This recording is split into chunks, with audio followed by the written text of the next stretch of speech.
arithmetic operators වල අපි පාවිච්චි කරන දේවල් ටිකට අදාළ example ටිකක් දාලා තියෙනවා මෙතන. addition එක, subtraction එක, multiplication එක, division එක. addition එක ඔයාලා normal දන්න ටිකම තමයි තියෙන්නේ. subtraction එකෙත් එහෙමයි. multiplication එකේදී අපි පාවිච්චි කරනවා කිව්වේ star mark එක. ඒක මතක තියාගන්න. division එකේදී forward slash එක පාවිච්චි කරනවා කිව්වා.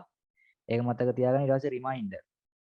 reminder කියන එක ඔයාලා පාවිච්චි කරලා තියෙනවා. හැබැයි දැන් මෙතන reminder කිව්වට ලොකුවට එකපාරට ඔලුවට එන්නේ නැහැ. මේකෙදි වෙන්නේ සරලවම දැන් ඔයාලා 12 කියන සංඛ්‍යාව දෙකෙන් බෙදුවොත් එහෙම අපි දන්නවා 12ට 2 6යි, 2 6 12යි, ඊටු බිඳුවයි. මෙන්න මේක තමයි ඔය කියන්නේ reminder එක කියලා. එහෙම නැත්නම් අපි මොකක් හරි සංඛ්‍යාවක් යම්කිසි සංඛ්‍යාවකින් බෙදුවට පස්සේ ඉතුරු වෙන ගාන තමයි reminder එක කියලා කියන්නේ. ඒක බිඳුව වෙන්න පුළුවන්, 1 වෙන්න පුළුවන්, 2 වෙන්න පුළුවන්, ඕනම සංඛ්‍යාවක් වෙන්න පුළුවන්. එතකොට reminder එකක් අපි දක්වනවා. මෙන්න මේ කියන format specifier එක දක්වන්නේ. එහෙම නැත්නම් percentage mark එකෙන් තමයි මේක අපි denote කරන්නේ. අපි මේකට කියනවා mod එක කියලා. සාමාන්‍ය maths වලදී එහෙම නැත්නම් algebraic expression වලදී අපි පාවිච්චි කරන mod එක කියලා. ඒක අපි C වලදී එහෙම නැත්නම් programming වලදී පාවිච්චි කරන්නේ reminder එක එහෙම නැත්නම් mod එක කියලා කියනවා. reminder කියන එක තමයි ගොඩක් වෙලාවට පාවිච්චි කරන්නේ. හරි. එතකොට මේ තියෙන්නේ maths වලදී පාවිච්චි කරන විදිහ මේ ටික මේ තියෙන්නේ programming වලට ආවට පස්සේ අපි මේ ටික කොහොමද denote කරන්න කියලා. R mod S x divide y b multiplication m p subtraction c f addition 7 මේ වගේ තමයි මේ ටික අපි දක්වන්නේ. ඊට පස්සේ මේ ටිකට අදාළව උදාහරණයක් පෙන්නන්න code block එකට යනවා මම. හරි. මේ තියෙන්නේ අපි හදන variable එක integer x සමානයි 2යි. ඊට පස්සේ තව එකක් මෙතනින් හදාගමු. y සමානයි 20යි. ඊට පස්සේ අපි මෙතනින් අපිට ඕන නම් මෙතනම හදන්න පුළුවන් x y z. z කියලා එක්කෙනෙකුත් හදනවා නිකන්. ඒ කියන්නේ integer z සමානයි 0යි කියන එකම තමයි අපි මේ කොටස නැතුව integer z මේ විදිහට දැක්වුවොත් එහෙම z ගේ default අගය ඔයාලා දන්නවා දැන් 0යි කියලා. හරි ඔන්න දැන් z උත් ඒ විදිහට තියෙනවා. දැන් අපි z සමානයි y minus x මේ විදිහට දාලා අපි z ගේ අගය display කරොත් specifier d කියලා දාන්නේ මේක integer එකක් නිසා. දැන් මේකේ output එක අපි බැලුවොත් එහෙම ඔන්න බලා ගන්න පුළුවන් 18යි කියලා එනවා. එතකොට මේ 18යි කියලා එන්නේ කොහොමද කියලා ඔයාලා දන්නවා. 20න් දෙකක් අඩු වෙලා 18යි කියලා බලා ගන්න පුළුවන්. දැන් අපි ඕකෙම අනිත් පැත්ත කරලා තිබ්බොත් මෙතන x ගෙන් අඩු කරනවා y. දැන් මේක රන් කරොත් අපිට බලා ගන්න පුළුවන් ඍණ 18යි කියලා එනවා. දැන් ඔයාලා දන්නවා විශාල සංඛ්‍යාවකින් කුඩා සංඛ්‍යාවක් අඩු කරාම එන්නේ විශාල සංඛ්‍යාවේ මාක් එක. එහෙම නැත්නම් මෙයාගේ දැන් තියෙන ධනනේ. ධන කියන උත්තරයක් තමයි එන්නේ එතකොට. කුඩා සංඛ්‍යාවකින් විශාල සංඛ්‍යාවක් අඩු කරොත් දැන් මෙතන තියෙන ධන දෙක මෙතනින් අඩු කරනවා 20ක්.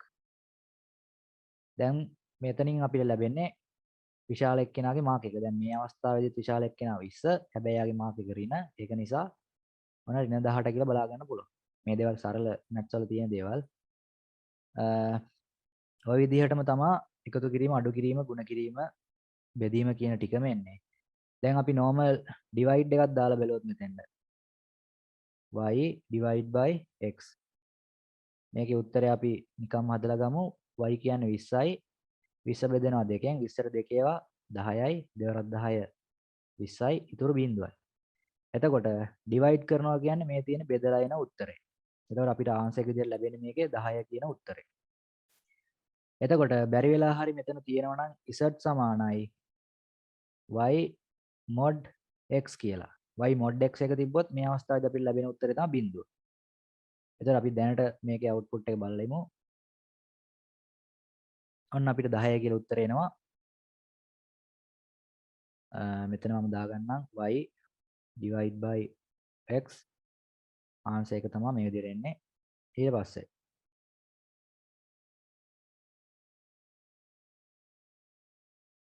මම මෙතන mod එක දාගන්නවා. මේකේ ආන්සර් එක මොකක්ද කියලා පෙන්නන්න.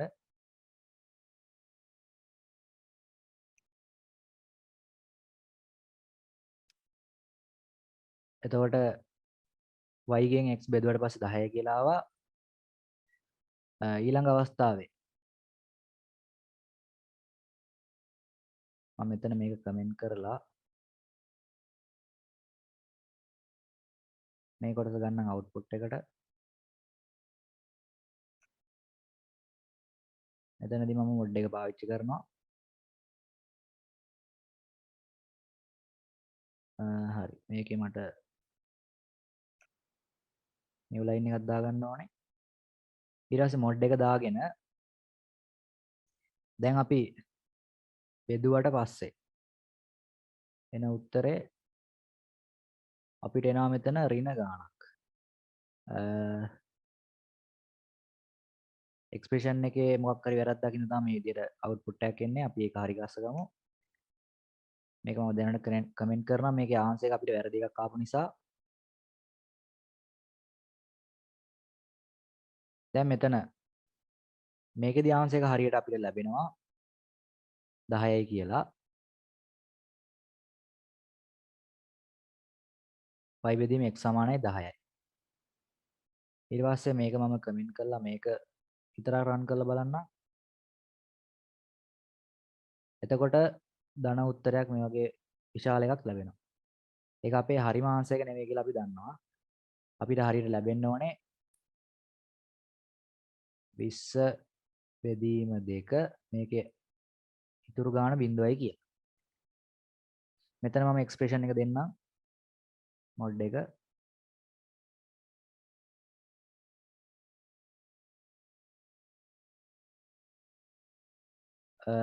12යි මේ වගේ ලොකු ගාණක් තවත් පෙන්වන්නේ අපිට. මෙතන මම මේක float කියලා දාලා බලන්නම් පොඩ්ඩක්.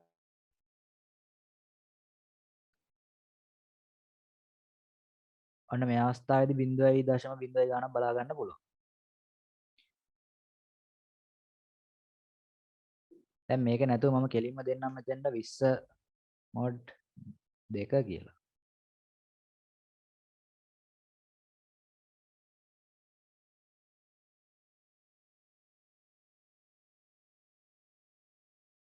එතකොට ඉස්සලා වගේම ලොකු උත්තරයක් බලා ගන්න පුළුවන්. දැන් එතකොට සාමාන්‍යයෙන් අපිට එන්න ඕනේ 0යි කියලා. හැබැයි වෙන උත්තරයක් තමයි අපිට බලා ගන්න පුළුවන් වෙන්නේ.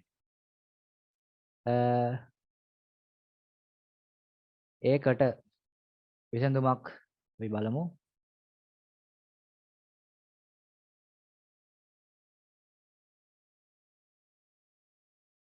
x සමානයි 200යි y සමානයි 20යි. ඊට පස්සේ printf specifier d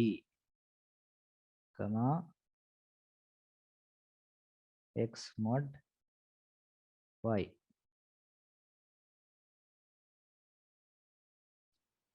හරි. ඔන්න මේ අවස්ථාවේදී අපිට බිඳුව කියන උත්තරේ හරියට බලා ගන්න පුළුවන්. මේකෙදි ගැටලුව වෙලා තිබේ ඉස්සලා මම මෙතන දාලා තිබ්බ එක්ස්ප්‍රෙෂන් එකේ y වල සහ x වල ගැටලුව තමයි තිබ්බේ. හරියට y මුලින් දැම්ම නම් ආන්සර් එක බලා ගන්න පුළුවන්. ඉස්සලා තිබ්බ විදිහට 2 තිබ්බා මෙතන 20 තිබ්බා. එතකොට අපි බෙදලා තියෙන්නේ අනිත් පැත්තට. 20 බෙදීම 2 බෙදීම 20 මේ වගේ එකක් තමයි අරන් තිබේ. ඒක අපිට අර වගේ වැරදි උත්තරයක්. එහෙම නැත්නම් වෙනස් උත්තරයක් බලා ගන්න පුළුවන්. ඒතර හරියට ඔයාලා මතක ඇතුව මේකේ බෙදෙන්න ඕනේ මොකද්ද? බෙදන්න ඕනේ මොකද්ද කියලා හරියට දක්වන්න ඕනේ. දැන් එතකොට හරියට උත්තරේ බලා ගන්න පුළුවන්. sorry. මේ විදිහට බිඳුව කියන උත්තරේ බලා ගන්න පුළුවන්. හරි එතකොට mod එක පාවිච්චි කරද්දී එහෙම නැත්නම් මේකට අපි කිව්වා remind එක කියනවා කියලා. මේක පාවිච්චි කරද්දී මෙන්න මේ ඔපරේටර් එක තමයි පාවිච්චි කරන්නේ percentage mark එක. එහෙම නැත්නම් මේකට අපි කියනවා specifier එක කියලා මොකක් හරි එකක් පාවිච්චි කරන්න කියන්නේ. කැමති නමක් පාවිච්චි කරන්න පුළුවන්. mod එක කියන්න පුළුවන්, remind එක කියන්න පුළුවන්, remind operator එක, mod operator එක. එහෙම නැත්නම් percentage mark එක කිව්වත් ගැටලුවක් නැහැ. හැබැයි මේකෙන් වෙන්නේ මොකද්ද කියලා අවබෝධයෙන් අනිවාර්යෙන් ඉන්න ඕන. විශාල සංඛ්‍යාවක් මේ විදිහට බෙදලා පෙන්නනවා. මේ කියන උත්තරේ කෙලිම බිඳුව. ඒ කියන්නේ බෙදෙන උත්තරයක් තිබ්බොත් එහෙම අවසානයේ අපිට ඉතුරු නැත්තම් අනිවාර්යෙන් බිඳුව කියන එකක් බලා ගන්න පුළුවන්. දැන් මෙතන මම 11ක් වගේ දුන්නොත් ඔන්න අපිට අවසාන උත්තරේ බලා ගන්න පුළුවන් දෙකක් කියලා. දැන් අපි බලමු දෙකක් එනවද කියලා.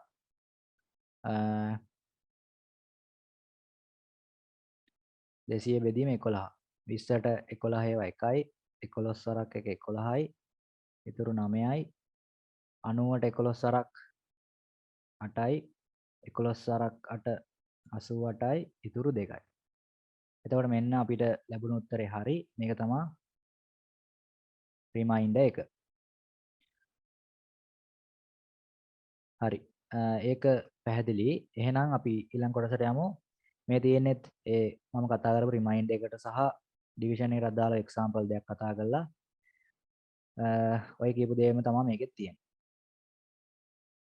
හරි. ඊට පස්සේ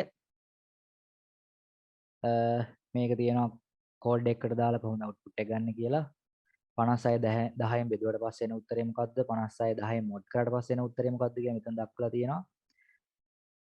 56 කියන එක අපි 10න් බෙදුවට පස්සේ 56ට 10ව අපි දන්නවා 5යි තියෙන්නේ. 10 වරක් 5 50යි. ඉතුරු 6යි. එතකොට මේ තියෙන්නේ පළවෙනි එකට අදාළව div එකකට අදාළ වෙන ආන්සර් එක මේ තියෙන්නේ. මොඩ් එකකට අදාළ වෙන ආන්සර් එක තමයි මේ තියෙන්නේ. සරලවම ඔච්චරයි. ලොකු දෙයක් නැහැ.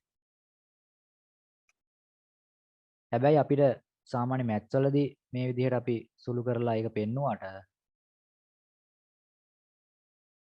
අපි සාමාන්‍ය මේක ප්‍රෝග්‍රෑමින් කරලා ගද්දි මේක කොටස් දෙකකට තමයි අපිට මේ විදිහට ගන්න පුළුවන් වෙන්නේ. ඩිවිෂන් එක ගන්නව නම් ඒකට ඩිවිෂන් එකට අදාළ ඔපරේටර් පාවිච්චි කරනවා. ඊට පස්සේ මොඩ් එක ගන්නවා නම් මොඩ් එකට අදාළ ඔපරේටර් වෙන වෙනම පාවිච්චි ගන්න වෙනවා. ඩිවිෂන් එකෙන් අපිට මොඩ් එක ගන්නත් බෑ. මොඩ් එක අරගෙන මොඩ් එකෙන් ඩිවිෂන් එක ගන්නත් බෑ. ඒතකොට මේ දෙකම අපිට ගන්න අවශ්‍යයි නම් එකම මේ වගේ වැලියු එකකට ඒ දෙන්න මේ විදිහට ඔපරේටර් දෙකේම පාවිච්චි කරගන්න ඕනේ අපිට ආන්සර් එක ගන්න නම්. හරි. ඊට පස්සේ rules of operator precedence. precedence එක කියලා කියන්නේ මෙයාලගේ අපි හදන්න ඕනේ පිළිවෙල. අර බොඩ් මාස් එකේ වගේ තමයි parenthesis තියෙනවා. ඊට පස්සේ multiplication, division, remainder, addition, subtraction, assignment. මෙන්න මේ පිළිවෙලට තමයි මේකේ අපි මොකක් හරි එක්ස්ප්‍රෙෂන් එකක් තිබ්බම මේක සුළු කරගෙන යන්න ඕනේ. හරි. ඉස්සරෝම මොකක් හරි එකක parenthesis තියෙනවා නම් parenthesis වලට අපි ඉස්සරෝම සුළු කරලා ඉන්න ඕනේ. evaluated first. ඒ කියන්නේ ඉස්සරෝම සුළු කරන්න ඕනේ parenthesis තියෙන කොටස. If the parentheses are nested, the expression in the innermost pair is evaluated first. If there are several pairs of parentheses on the level. ඒ කියන්නේ දැන් මේ විදිහට parenthesis දෙකක් තියෙනවා. මේක ඇතුලේ තවත් parenthesis දෙකක් තියෙනවා නම් අපි ඉස්සරෝම මේක සුළු කරන්න ඕනේ. දැන් අපි දන්නවා මේ expression එකේ parenthesis වලට මූලික අවධානය දෙන්න ඕනේ කියලා. ඒ අවධානය දෙන්න අපි එනකොට හැබැයි මේක ඇතුලේ තවත් parenthesis දෙකක් තියෙනවා. එතකොට අපි මේ එළියේ තියෙන දෙක සුළු කරන්න කලින් මේ ඉන එක එහෙම නැත්නම් ඇතුලේ තියෙන parenthesis දෙකේ තියෙන මොකක් හරි එකක් x ධන y කියලා තිබ්බොත් මේ දෙක සුළු කරලා ඉන්න ඕනේ. ඊට පස්සේ ඒකෙන් එන උත්තරේ z නම් ඒ z එක මේ එළියෙන් තියෙන parenthesis දෙකේ තියෙන expression එක සුළු කරලා තමයි එතනින් අපි output එකක් ගන්න ඕනේ. මේ විදිහට තමයි parenthesis තියදී අපි සුළු කරගෙන යන්නේ.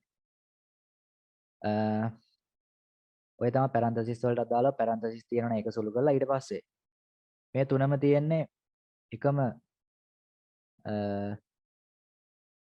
table එකේ. එහෙම නැත්නම් මේ තුන් දෙනාගේ level එක එකයි. හැබැයි මේ priority එකට අදාළව තමයි හදන්න ඕනේ. ඉස්සරවම අපි හිතමු multiplication එකකුත් තියෙනවා, division එකකුත් තියෙනවා, mod එකකුත් තියෙනවා. මේ තුනම එකම expression එක තියෙනවා නම් මේ විදිහට ඉස්සරව multiplication එක කළා ඊට පස්සේ යන්න ඕනේ division එකට ඊට පස්සේ තමයි යන්න ඕනේ modular එකට. මේ කියන precedence එකෙන් තමයි අපි හදන්න ඕනේ. ඒ කියන්නේ එකම ගානක x වැඩි කිරීම 2 බෙදීම 3 mod කරනවා එකෙන්. මේ වගේ තිබ්බොත් එහෙම ඉස්සරවම මේ දෙක මල්ටිප්ලිකේට් කරලා එන උත්තරේ මේකත් එක්ක මොඩ් ඩිවිෂන් කරලා එන උත්තරේ තමයි අවසානයේ තියෙන එකත් එක්ක මොඩ් කරලා ගන්න. ওই විදිහට තමයි පිළිවෙල යන්න ඕනේ. දැන් අපිට ගානේ තියෙන කෙලින්ම x multiply 1 කියලා නම් ගැටලුවක් නැහැ. මේකෙදි කෙලින්ම x එකෙන් ගුණ කරලා උත්තරේ ගත්තා. හැබැයි දැන් තියෙනවා නම් x ගුණ කිරීම 2 බෙදීම 4 මේ වගේ තිබ්බොත් ඉස්සලා මේ දෙන්න සුළු කරා ඒ දෙන්නගෙන උත්තරේ 2x නම් 2x තමයි 4ෙන් බෙදලා ගන්න ඕනේ. මම කියපු කොටස පැහැදිලි නැත්නම් අත උස්සන්න පුළුවන්. කාට හරි ඒ කියපු කොටස පැහැදිලි නැත්නම් chat එකේ මැසේජ් එකක් හරි දාන්න පුළුවන්. දැන් අපි ඒ කොටසත් ඉවර කරලා ඊට පස්සේ තියෙනවා නම් ඇඩිෂන් එකක් හරි සබ්ස්ට්‍රැක්ෂන් එකක් හරි. එතකොට අපිට මේ පිළිවෙලට ඒක සිද්ධ කරන්න පුළුවන්. ඇඩිෂන් එක කරා ඊට පස්සේ සබ්ස්ට්‍රැක්ෂන් එකට ගියා. අවසානයේ තමයි අසයින්මන්ට් එක. එහෙම නැත්නම් ආදේශ කිරීම කියන එක සිද්ධ කරන්නේ. ඒ කියන්නේ දැන් අපිට ගානක තියෙනවා 2 වැඩි කිරීම 3 එකතු කිරීම 2 සමානයි y. එතකොට මෙන්න මේ එක්ස්ප්‍රෙෂන් එක දැන් අපි සුළු කරන්න ඕනනේ. මේ එක්ස්ප්‍රෙෂන් එක සුළු කරන්න යනකොට ඔන්න දැන් පැරන්තසිස් මේකේ නෑ. දැන් ඉස්සරම තියෙන්නේ මල්ටිප්ලිකේෂන් එකක්. එහෙනම් මේක මල්ටිප්ලිකේට් කරලා ඉන්න ඕනේ ඉස්සෙල්ලා. මෙතනින් අපිට එනවා 6 කියන උත්තරේ. 6 කියන උත්තරේ එනවා. ඊට පස්සේ 6ත් එක්ක 2 එකතු කරන්න තියෙනවා. ඊට පස්සේ දැන් ඔන්න එකතු කරනවා. දැන් මෙතනින් එනවා 8 කියන උත්තරේ. දැන් 8 කියන එක තමයි අසයින්මන්ට් ඔපරේටර් එකත් එක්ක තියෙන්නේ. එතකොට මේ 8 කියන උත්තරේ අපි කරන්න ඕනේ y කියන ඔපරන්ඩ් එකට ආදේශ කරන එක. ඒක කරන්නේ අවසානයේ. හැබැයි දැන් මුලින්ම කරන්න බෑ කාටවත්. මෙතන 2 ගුණ කිරීම 3 ධන 2 තිබ්බ එක මේ දෙක ගුණ කළා ඒක කෙලින් මේකට ආදේශ කරන්න බෑ. ඉස්සෙල්ලා මේ පැත්ත සම්පූර්ණයෙන් සුළු කරගෙන ඉඳලා එන අවසාන ෆයිනල් රිසල්ට් එක. z නම් මේ z එක අවසානයේ තමයි y කියන එකට ආදේශ කරන්න පුළුවන්. මේ සමාන ලකුණ කියන එක අපි මැත්ස් වලදී පාවිච්චි කරාට මේ කියන්නේ දැන් මෙහෙම දාලා තිබ්බොත් අපි දන්නවා මැත්ස් වලදී නම් මේක x සමානයි 2යි. ඒ කියන්නේ x ගේ අගය 2යි කියලා අපි දන්නවා. ඒ විදිහටම අපි ප්‍රෝග්‍රෑමින් වලට එනකොටත් y සමානයි 3යි කියලා තිබ්බොත් මේ 3 කියන සංඛ්‍යාව ආදේශ කරලා තියෙනවා y ට. එහෙම නැත්නම් y සමානයි 3යි කියන එක ගන්න පුළුවන්. හැබැයි මේ විදිහට තිබ්බොත් මේක එකතුව සම්පූර්ණ කරලා තමයි මෙයාට ආදේශ කරන්නේ. එතකොට මෙයා අපි පාවිච්චි කරන්නේ සමාන ලකුණු විදිහට නෙමෙයි ආදේශ කිරීමේ සලකුණ විදිහට. ආදේශ කරනවා කියන එක ඔයාලා දන්නවා. මොකක් හරි තියෙන එක්ස්ප්‍රෙෂන් එකක් තව එකකට ආදේශ කරන එක. හරි. මේ කොටසෙන් වෙන දේ පැහැදිලි ඇති කියලා හිතනවා. කාට හරි ගැටලුවක් තියෙනවා නම් chat එකේ මැසේජ් දාන්න පුළුවන්.